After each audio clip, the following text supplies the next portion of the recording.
मुख्तलिफ विटामिन से भरपूर मौसम गर्मा की बेहतरीन सब्ज़ी तकरीबन हर घर में ही पसंद की जाने वाली। बिस्मिल्लाहिर्रहमानिर्रहीम। अस्सलामुअलैकुम। उम्मीद करती हूँ कि आप सब खैरियत से होंगे। आप सबका बहुत बहुत शुक्रिया कि आप हमारे चैनल को देख रहे हैं, लाइक कर रहे हैं, शेयर कर रहे हैं और सब्सक्राइब भी कर रहे हैं। आज बागो चस्का चॉइस में मसाला भिंडी बनने जा रही है। भिंडी अगर अच्छे तरीके से बनाई जाए तो छोटे बड़े सब ही शौक से खाते हैं। कम अज्जा से और कम वक्त में पक जाती है, बस इसे काटने में ही थोड़ा वक्त ज़्यादा लगता है। कुछ घरों में कटी हुई भिंडी पसंद की जाती है और कुछ घरों में बगैर कटी हुई, लेकिन मेरे घर में दोनों तरीक़ों से ही बनाई जाती है।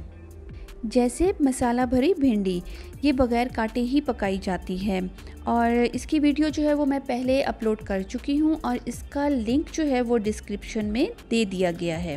भिंडी जो है वो विटामिन से भरपूर है, ख़ास तौर पर हेयर ग्रोथ के लिए बहुत अच्छी है।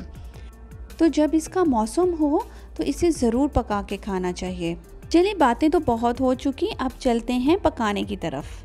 भिंडी पकाने से पहले ये बताती चलूँ कि भिंडी में बहुत कम ऑयल इस्तेमाल होता है। मैंने ली है 1 किलो भिंडी, जिसे अच्छे तरीके से धोकर इस तरह से काट लिया है। अब मैं ले लूँगी एक कढ़ाई और इसमें 1/4 कप डाल दूँगी ऑयल का और साथ ही डाल दूँगी कटी हुई भिंडी। मैं भिंडी को दरमियानी और तेज़ आग पर कुछ इस तरह से फ्राई करूंगी कि इसका रंग भी सलामत रहेगा और इसकी लेस भी ख़त्म हो जाएगी। जैसे आप देख रहे हैं कि भिंडी बिल्कुल खिली खिली है, ये पकाने के बाद भी ऐसी ही रहेगी। यहाँ पर आपको दिखाती चलूँ कि भिंडी फ्राई हो चुकी है और आप देख रहे होंगे कि इसमें लेस बिल्कुल भी नहीं रही। बस इसे इतना ही फ्राई करना है। अब मैं इसे एक बर्तन में निकाल लूँगी। अब मैं ले लूँगी एक कढ़ाई और इसमें जो 1/4 कप ऑयल का बच गया था वो मैं डाल दूँगी। प्याज 1 अदद बड़ा 120 ग्राम ग्रेट किया हुआ। प्याज को ज़्यादा ब्राउन नहीं करना, इसे सिर्फ हल्का पिंक ही रखना है। प्याज का रंग हल्का पिंक हो चुका है। अब मैं इसमें डाल दूँगी 1.5 खाने का चम्मच कुटा हुआ लहसुन अदरक और इसे बिल्कुल लाइट ब्राउन कर लूँगी। मसाले का रंग जो है वो ज़्यादा डार्क नहीं करना, नहीं तो भिंडी का रंग जो है वो ज़्यादा गहरा हो जाएगा। प्याज लहसुन अदरक का कलर हो चुका है लाइट ब्राउन। अब मैं इसमें शामिल कर दूँगी टमाटर। 4 अदद बड़े टमाटर 500 ग्राम। टमाटरों का छिलका मैंने उतार लिया था और इसे बारीक काट लिया था। इसे चॉप बिल्कुल भी नहीं करना है, नहीं तो मसाला जो है वो पेस्ट की शक्ल में आ जाएगा। अब मैं इसे तकरीबन तेज़ आग पर 2 से 3 मिनट पकाऊंगी।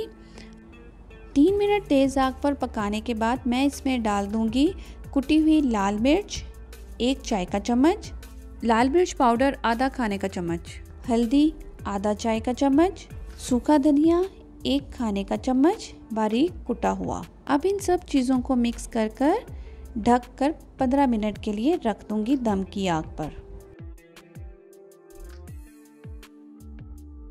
15 मिनट हो चुके हैं और दरमियान में मैंने इसे 2 दफ़ा हिला दिया था ताकि टमाटर नीचे ना लग जाए। मुझे इस तरह का मोटा मोटा ही मसाला चाहिए। अब मैं इसमें शामिल कर दूंगी 2 अदद बड़े प्याज, जिनका वज़न था 280 ग्राम। ये प्याज जो हैं वो दरमियाने काटने हैं।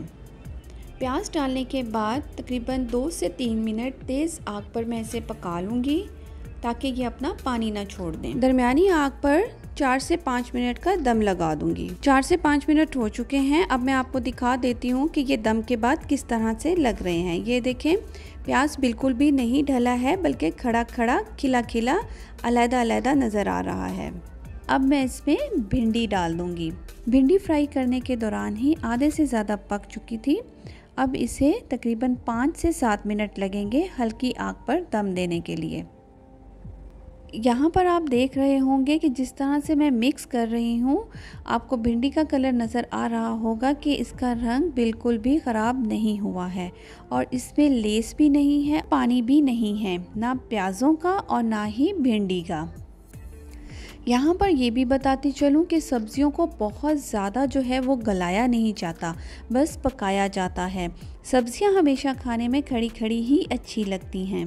इनकी ग़िज़ाइयत भी बरकरार रहती है और इनका रंग भी खिलता खिलता रहता है। जी, तो अब आप सोच रहे होंगे कि सारी वीडियो में मैंने नमक तो कहीं डाला नहीं, तो अब मैं इसमें शामिल करूँगी नमक। नमक मैंने हस्बे ज़ायका लिया है। अब इसे खूब अच्छे से मिक्स करके 5 से 7 मिनट का हल्की आग पे दम लगा दूंगी। 5 से 7 मिनट के दम के बाद भिंडी हो गई है तैयार। यहाँ पर आप देख रहे होंगे भिंडी की रंगत सलामत है, घुली नहीं है, पानी और लेस तो बिल्कुल भी नहीं है। अब मैं इसमें 4 से 5 अदद कटी हुई सब्ज़ मिर्ची शामिल कर दूंगी। ले जी, हमारी चटपटी गर्मा गर्म मसाला भिंडी हो चुकी है बिल्कुल तैयार। यहाँ मैं आपको ये भी बताती चलूँ कि पूरे सालन में नमक को क्यों बाहर निकाला और आखिर में नमक डालकर उसे दम क्यों लगाया। वो इसलिए कि नमक डालने के बाद प्याज अपना पानी ज़्यादा छोड़ देते हैं, इसलिए मैंने नमक को बिल्कुल लास्ट में डालकर दम लगाया था। इस डिश के 2 नाम है, भिंडी प्याज भी कहा जाता है और मसाला भिंडी भी कहा जाता है। जिस तरीके से बताया गया है और जो जो अज्जा इस्तेमाल किए गए हैं, आप भी इस तरह से पकाएंगे तो भिंडी मसाला बहुत ही मज़ेदार बनेगा। अपना और अपने इर्द गिर्द के लोगों का ख़ास ख्याल रखिएगा। अपनी ख़ास दुआओं में हमें भी याद रखिएगा। लाइक, शेयर, कमेंट और सब्सक्राइब करना बिल्कुल मत भूलिएगा। नेक्स्ट वीडियो में मिलेंगे। फ़ी अमान अल्लाह।